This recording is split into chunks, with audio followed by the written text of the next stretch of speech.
Teruntuk Purnawirawan Bapak Kiflan Zain yang pasang badan membela Panji Gumilang dan membantah tudingan aliran sesat. Bapak Kiflan, apa tolak ukur Bapak sehingga berani memastikan kalau ajaran Panji Gumilang tidak sesat?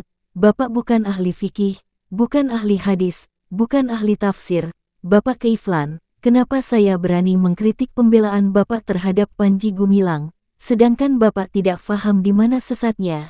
Apa Bapak tidak tahu apa yang dibolehkan Panji Gumilang justru bertentangan dengan ajaran Islam Al-Quran dan hadis? Saya yakin Bapak tidak faham sesatnya di mana. Bapak Kiflan, Islam agama dalil, Islam bukan agama yang berdalil menurut saya. Pendapat saya, tolak ukurnya bukan menurut kita, tapi menurut Al-Quran dan hadis. Contoh hadis, barang siapa yang menyerupai suatu kaum maka dia termasuk dari kaum itu. Hari Abu Daud dari Ibnu Umar. Kita lihat ajaran Panji tidak jelas campur aduk ajaran Islam dan luar Islam termasuk menyerupai suatu kaum. Firman Allah dalam Surat Al-Isra 32, jangan dekati zina, malah kontroversi Panji membolehkan zina, lantas Bapak pasang badan, membela orang yang merusak generasi Islam dengan ajaran sesatnya. Bapak kan Muslim, masak Bapak tidak tahu? Bapak Kiflan Zain, andai murka Allah dan azabnya hanya menimpa pelakunya saja terserah Bapak, tapi Bapak harus tahu azab Allah tidak milih-milih,